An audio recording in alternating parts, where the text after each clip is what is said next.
Good morning students. Class 11 Hindi medium, subject chemistry और topic हमारा एल्काइनों के रासायनिक गुणधर्म चल रहा था, जिसमें हमने 4 रासायनिक गुणधर्मों की बात कर ली थी। बाकी के आज पढ़ेंगे रासायनिक गुणधर्म एल्काइनों के क्या क्या है। तो आज का जो पहला रासायनिक गुणधर्म है वो है जल का संयोजन।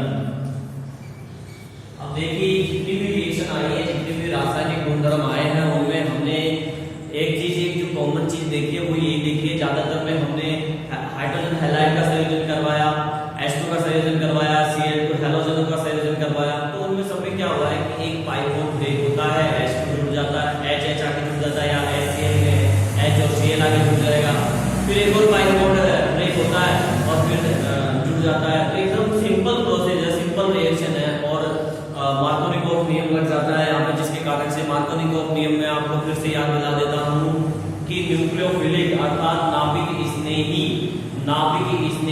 उस कार्बन परमाणु पे जुड़ेगा जिसमें हाइड्रोजन की संख्या कम है। जो डबल बॉन्ड से जुड़े हुए कार्बन है उनमें जिस पर हाइड्रोजन की संख्या कम है उस कार्बन परमाणु पे नाभिक स्नेही जाके जुड़ता है।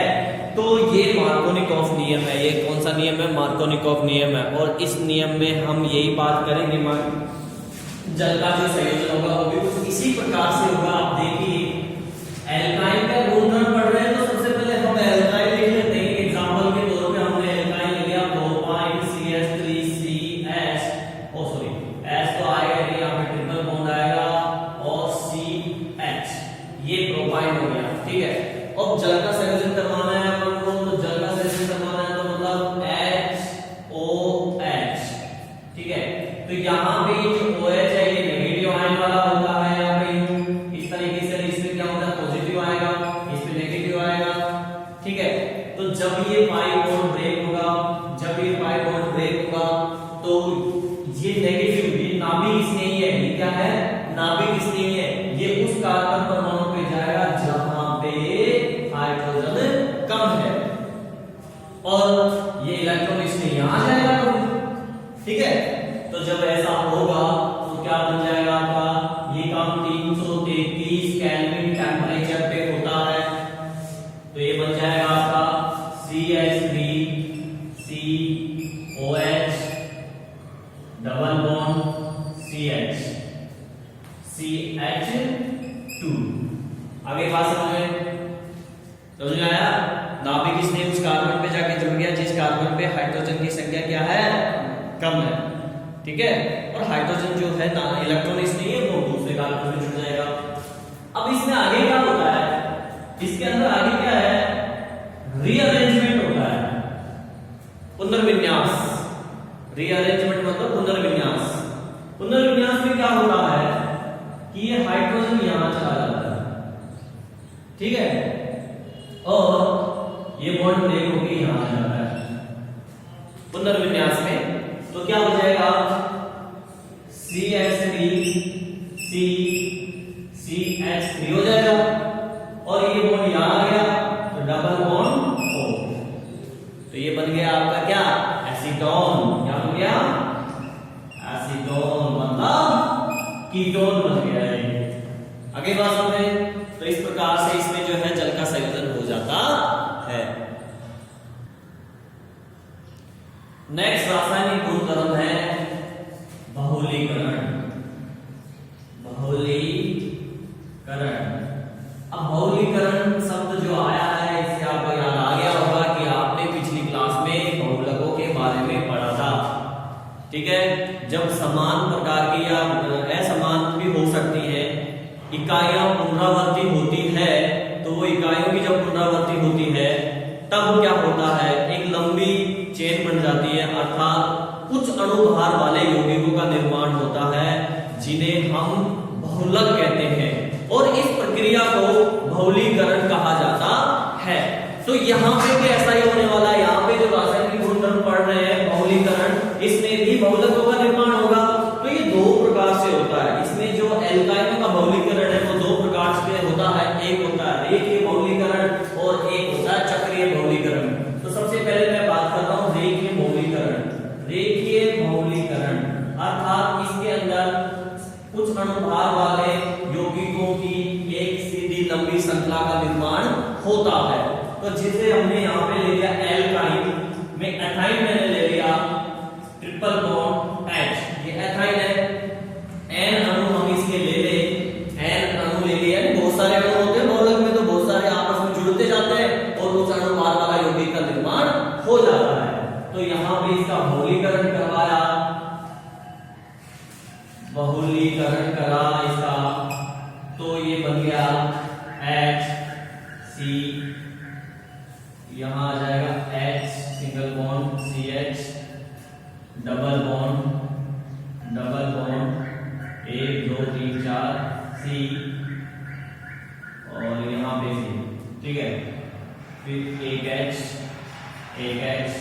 और सेकंड बॉन्ड छोड़ दो, बड़ा ब्रैकेट लगा के आप N लगा दो, तो ये बहुलक बन गया। क्या बन गया? ये बहुलक, ठीक है। यहाँ पे जो N है ये बता रहा है कि ऐसे बहुत सारे अणु आपस में जुड़ते गए और एक लंबी श्रृंखला का निर्माण हो गया। तो ये सीधी लंबी होती है, इसलिए इसको बोलते हैं रेखीय बहुलीकरण। एक होता है चक्रीय बहुलीकरण, चक्रीय बहुलीकरण। अब चक्रीय बहुलीकरण में क्या है? चक्रीय नाम से क्लियर है, चक्रीय का मतलब इसमें चक्र बनेगा, चक्र बनेगा तो मतलब चक्रीय यौगिक का निर्माण होता है। तो देखिए कैसे होगा चक्रीय यौगिक का निर्माण। चक्रीय यौगिक का निर्माण इस प्रकार से होगा, मैं आपको समझा देता हूं। यहाँ पे अपन ने लिया ethyne CH triple bond CH, ethyne हो गया। मैं 3 अणु लेने वाला हूं, एक मैंने ये ले लिया CH ट्रिपल बॉन्ड CH और एक मैंने ये ले लिया CH ट्रिपल बॉन्ड CH, 3 अणु, ठीक है।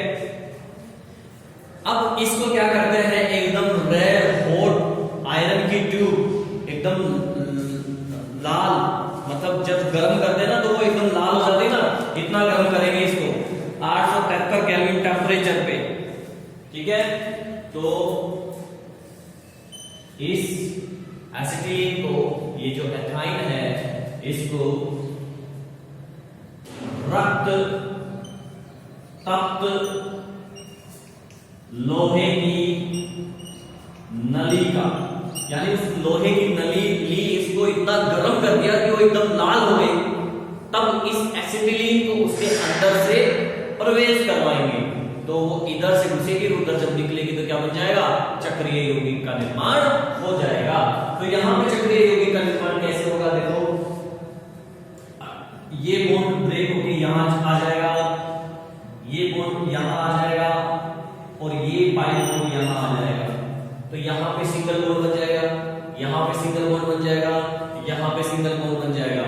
इट मींस ये बन जाएगा CH double bond CH, single bond CH, double bond CH, single bond CH और डबल बॉन्ड CH। ये तो अब अगर आप इसको देखो गौर से तो ये क्या है? ये बेंजीन है। ये क्या है? ये बेंजीन है। नहीं, इस प्रकार से अल्टरनेट डबल बॉन्ड आ रहा है, नहीं आ रहा? ये बेंजीन होता है, ठीक है। चक्रीय यौगिक बन गया, एरोमेटिक कंपाउंड है, तो ये बहुलीकरण कहलाता है, चक्रीय बहुलीकरण। तो ये कुछ रासायनिक गुणधर्म थे एल्काइनों के। आगे बात समझे। ये जो काम हुआ है ये 873 केल्विन टेम्परेचर पे हुआ है, आप ध्यान रखें इसको, ठीक है। कितने टेम्परेचर पे हुआ है ये? 873 केल्विन टेम्परेचर पे, 873 केल्विन टेम्परेचर, एकदम रेड हॉट आयरन ट्यूब में से इसको पास किया है। स्टूडेंट्स, अगला टॉपिक हमारा है, ये चैप्टर का लास्ट टॉपिक है, एरोमेटिक हाइड्रोकार्बन। एरोमेटिक हाइड्रोकार्बन यानी कि जनरली तो हम इनको जो डिफाइन करते हैं वो ऐसे करते हैं कि जिनके अंदर कम से कम एक बेंजीन रिंग उपस्थित हो। अगर किन्हीं चक्रीय यौगिकों में कम से कम या किसी भी कंपाउंड में कार्बनिक यौगिक के अंदर कम से कम एक बेंजीन रिंग प्रेजेंट है तो उनको एरोमेटिक यौगिक कहा जाता है। ये जो एरोमेटिक यौगिक है, ये एरोमेटिक जो हाइड्रोकार्बन है इनको एरिल भी बोलते हैं। और इन एरोमेटिक यानी एरिल को हम शो करते हैं शॉर्ट के अंदर AR लिखकर। जैसे जो सीधी लंबी जो कार्बन की चेन होती है, एल्किल जो ग्रुप होता है, तो एल्किल ग्रुप को हम R से रिप्रेजेंट करते हैं ना, वैसे ही इन एरिल्स को हम AR से रिप्रेजेंट करते हैं। ठीक है, ध्यान रखना। अब इसका नाम क्या है? इनका नाम है एरोमेटिक। तो ये एरोमेटिक नाम कैसे पड़ा? ये ग्रीक भाषा में, ग्रीक भाषा के अंदर एक शब्द होता है एरोमा। एरोमा, और इस एरोमा शब्द का मतलब होता है सुगंध। ग्रीक लैंग्वेज में सुगंध को एरोमा कहा जाता है। और जो एरोमेटिक यौगिक है इनमें भी एक विशेष प्रकार की गंध आती है, इसलिए इनका नाम पड़ गया एरोमा से एरोमेटिक। आगे बात समझें, ये आप ध्यान रखें। अब ये मैंने कहा कि कम से कम एक बेंजीन वलय होती है तो इनको एरोमेटिक यौगिक कहते हैं, परंतु कुछ यौगिक ऐसे हैं जो एरोमेटिक यौगिक तो हैं लेकिन उनमें बेंजीन वलय नहीं होती है। इस आधार पर एरोमेटिक यौगिकों को दो भागों में बांटा गया है। एक भाग हो गया बेंजेनॉइड और दूसरा भाग हो गया नॉन बेंजेनॉइड। नॉन बेंजेनॉइड यानी इनमें तो बेंजीन रिंग प्रेजेंट होती है और इनमें बेंजीन रिंग प्रेजेंट नहीं होती है, पर होते ये एरोमेटिक ही हैं। अब एरोमेटिक यौगिकों के कुछ एग्जांपल्स की बात करें तो एग्जांपल में सबसे मुख्य एग्जांपल तो आप जानते ही हो, ये कौन है? तंबू नजर आता है क्या? नहीं, ये है बेंजीन। ठीक है, इसका क्या नाम है? बेंजीन। तो ये पहला example, most important example benzene है। ठीक है, इसी प्रकार से अगर इस बेंजीन के यहां पे हम लगा दें OH ग्रुप तो ये क्या हो जाएगा? फिनोल हो जाएगा। क्या हो जाएगा? ये फिनोल। ये भी एरोमेटिक कंपाउंड है। इसी प्रकार से अगर इसके हम लगा दें CH3 तब इसका नाम है टालुइन। ये यौगिक है टालुइन। आई बात समझे? अगर दो बेंजीन रिंग आपस में जुड़ी हुई हो कुछ इस प्रकार से, दो बेंजीन रिंग आपस में जुड़ी हुई हो कुछ इस प्रकार से, बॉन्ड आ जाएगा डिफरेंट। फिर यहां पे 4 वैलेंसी हो गई, यहां पे 1 2 3 4 हो गई, तो ये आ जाएगा यहां पे ऐसे। इसका नाम है नफ्थलीन। क्या नाम है? नफ्थलीन। आई बात समझे? इसी प्रकार से बाइफेनिल होता है जिसमें सिंगल बॉन्ड से दो बेंजीन रिंग जुड़ी हुई होती है। सिंगल बॉन्ड मतलब ऐसे, ये एक बेंजीन रिंग हो गई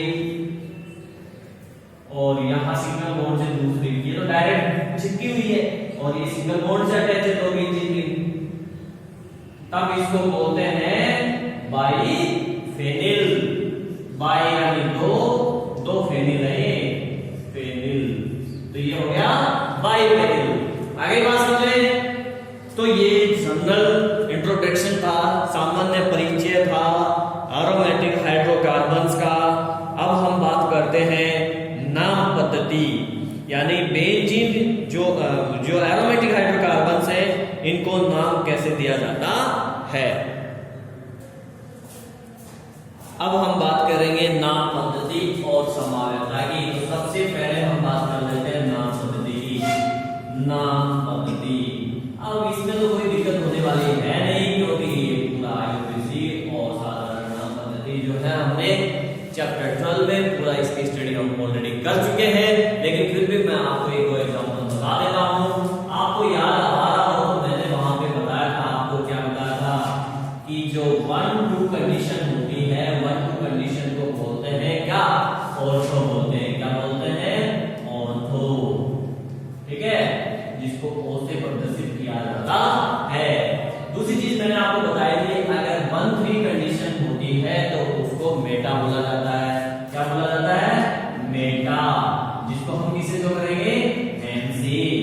और तीसरी चीज मैंने आपको बताई थी 1,4 कंडीशन पे हम बोलते हैं पैरा, जिसको पी से शो करते हैं। तो इसी आधार पर इनका नामकरण किया जाता है। क्या किया जाता है? नामकरण किया जाता है। तो देखिए सबसे पहले सिंपल एग्जांपल मैं ये ले लेता हूं। एक्चुअली ये जो होता है ना, ये कंपाउंड C6H6 इसको बोलते हैं बेंजीन। क्या बोलते हैं इसको? बेंजीन नाम है इसका। क्या नाम है इसका? बेंजीन। आई बात समझ में? इसका आयोडीन या जो भी नाम है वो बेंजीन ही है इसका साधारण नाम। अब अगर इस बेंजीन पे हम लगा देते हैं CH3, ये लगा दिया CH3, तो वैसे तो इसका नाम साधारण नाम तो इसका टॉलुइन है। क्या नाम है इसका? टॉलुइन। टॉलुइन साधारण नाम तो क्या है इसका? टॉलुइन है। ठीक है, आई बात समझ में? लेकिन आयोडीन नाम में इसको कैसे देंगे? ये क्या ग्रुप है? मैथिल है। ये क्या है? मैथिल। और नीचे क्या है? बेंजीन। तो इसका नाम क्या हो जाएगा? Methyl benzene. आगे बात समझे? इसी प्रकार से मान लीजिए यहाँ पे ये हो, ध्यान दें आप सामने सारी चीजें याद आ जाएंगे आपको। आयोडीन, ये Cl है। अगर Cl तो हम इसको बोल, Cl को क्या बोलते हैं? क्लोरो। तो नाम क्या हो जाएगा? क्लोरोबेंजीन। क्या नाम हो जाएगा? क्लोरोबेंजीन। धीरे धीरे समझ में आ रहा होगा? आ रहा है क्या? इसी प्रकार से मान लीजिए अगर ये है, अगर ये एग्जांपल है बेंजीन की, यहां पे Cl है और यहां पे Cl है, तो अब ध्यान दें व्युत्पन्न नाम क्या होगा? देखो कौन सी कंडीशन है? 1 2 कंडीशन को क्या बोलते हैं? ऑर्थो। तो क्या हो जाएगा ये? ऑर्थो क्लोरो डाई लगाएंगे, 2 क्लोरो है ना, तो डाई लगेगा, ऑर्थो डाई क्लोरो बेंजीन। आगे बात समझ में? इसी प्रकार से अगर ये चीज यहां होती तो 1 2 3 कंडीशन आ जाती, मेटा डाई क्लोरोबेंजीन। और अगर ये यहां होता 1 2 3 4 पैरा डाई क्लोरोबेंजीन, इसका आयोडीन नाम क्या हो जाएगा? आयोडीन नाम हो जाएगा 1 2 डाई क्लोरोबेंजीन। क्लियर? इसी प्रकार से ये एग्जांपल है बेंजीन के, हमने यहां पे जोड़ दिया CH3, यहां जोड़ दिया CH3, इसको बोलते हैं जाइलिन। क्या नाम है इसका? जाइलिन। ठीक है, कौन सी कंडीशन है? ऑर्थो। तो आप लिख सकते हो ऑर्थो जाइलिन, या फिर आप इसको ये भी लिख सकते हो ortho dimethyl benzene. Ortho dimethyl benzene. और आयोडीन में क्या लिखोगे? 1 2 डाइमेथिल बेंजीन। क्लियर? तो फिर ये क्या हो जाएगा? ये क्या हो जाएगा? CH3, यहां पे CH3 है तो ये हो जाएगा मेटा जाइलिन। ठीक है? और वैसे इसका नाम ये भी हो सकता है मेटा डाइमेथिल बेंजीन। और आयोडीन में हो जाएगा 1 2 3, तो 1 3 डाइमेथिल बेंजीन। इसी प्रकार से ये हो जाएगा पैरा कंडीशन पे CH3 और ये पैरा पे CH3, इसका नाम हो जाएगा पैरा जाइलिन। क्लियर? तो ये इनका नामकरण हो गया। इस प्रकार से हम ये नाम दे सकते हैं एरोमेटिक कंपाउंड्स को। नेक्स्ट हमारा टॉपिक है एरोमेटिक हाइड्रोकार्बन में समावता। और समावता क्या होता है ये आप पहले पढ़ चुके हो, क्योंकि मैंने एल्केन में भी अपन ने समावता पढ़ी थी, एल्कीन के अंदर भी अपन ने सब टॉपिक पढ़ा था, एल्काइन के अंदर भी समावता आपको बताई थी। तो इसी प्रकार से एरोमेटिक जो हाइड्रोकार्बन्स होते हैं इनमें भी समावता पाई जाती है। तो समावता देखिए, सबसे पहले तो मैं आपको एक चीज बताता हूं कि इसकी जो बेंजीन है इसकी संरचना कैसे होती है। तो बेंजीन की संरचना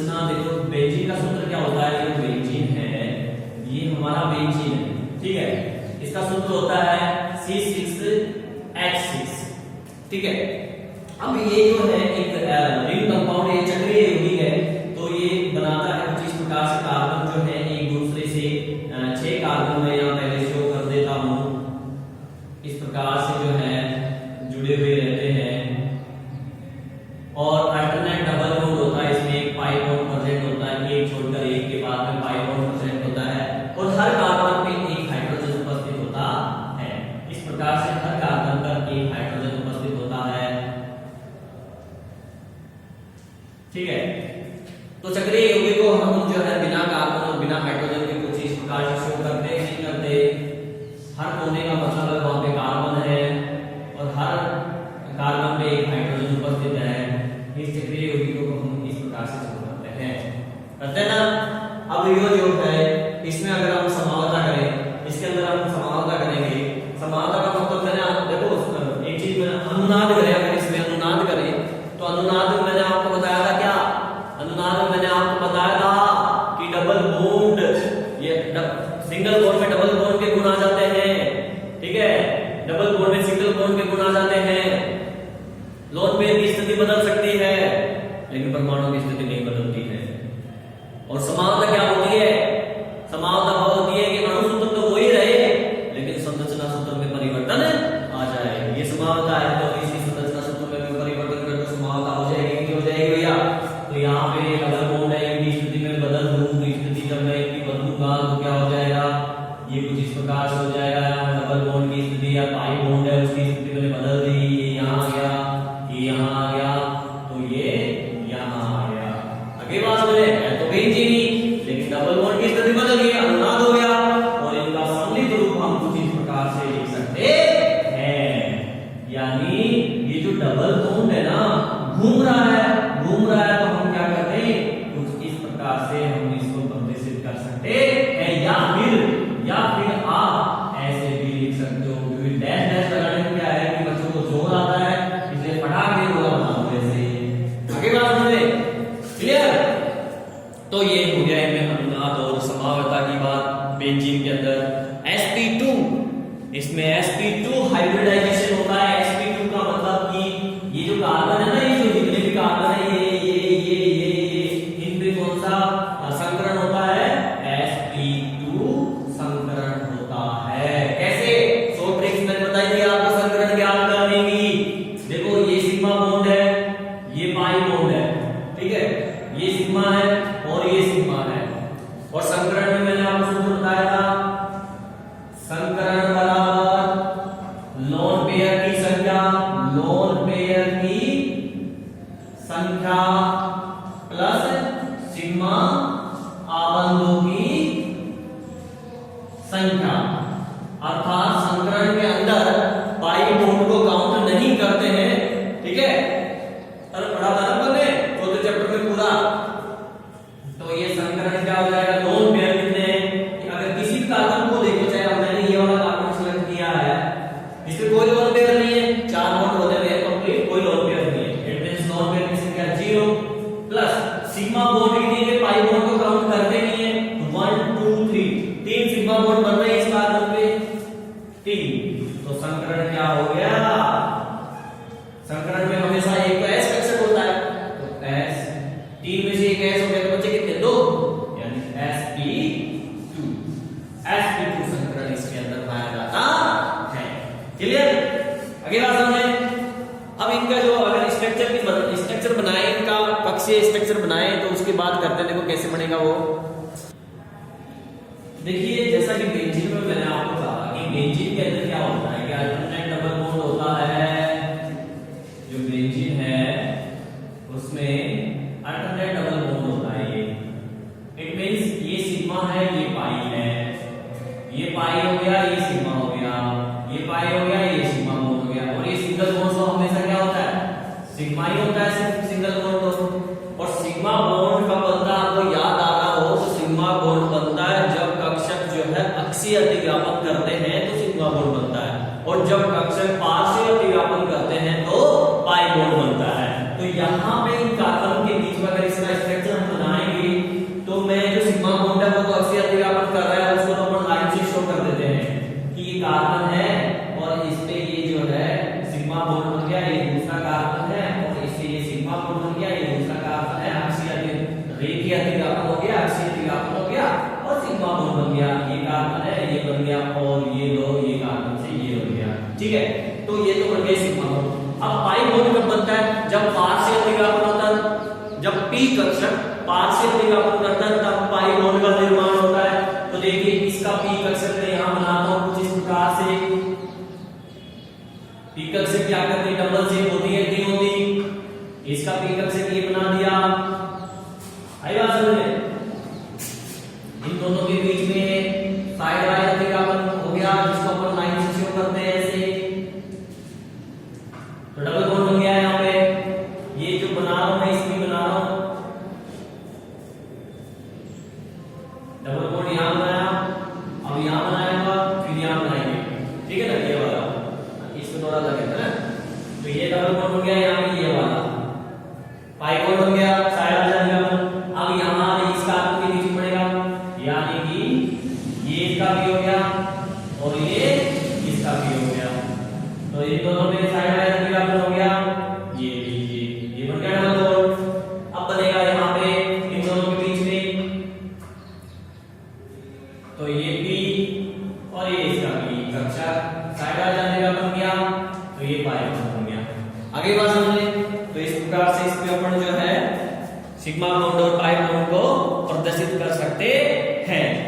अब एक्स किरण विवर्तन से अध्ययन किया गया, जिसमें कार्बन कार्बन की आबद्ध लंबाई पता की गई और कार्बन कार्बन की आबद्ध लंबाई जो निकली वो निकली 139 पिकोमीटर, 139 पिकोमीटर।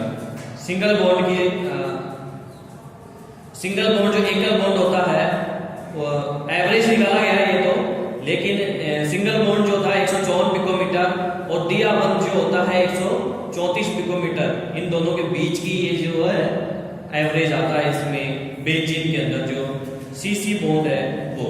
तो देखो ये कार्बन कार्बन के बीच में जो ये कार्बन है ना, ये कार्बन कार्बन के बीच में जो बॉन्ड बन रहा है, एक्स किरण विवर्तन से अध्ययन किया गया। 139 पिकोमीटर इसकी लेंथ थी, जो कि एकल बंध जो होता है 154 पिकोमीटर।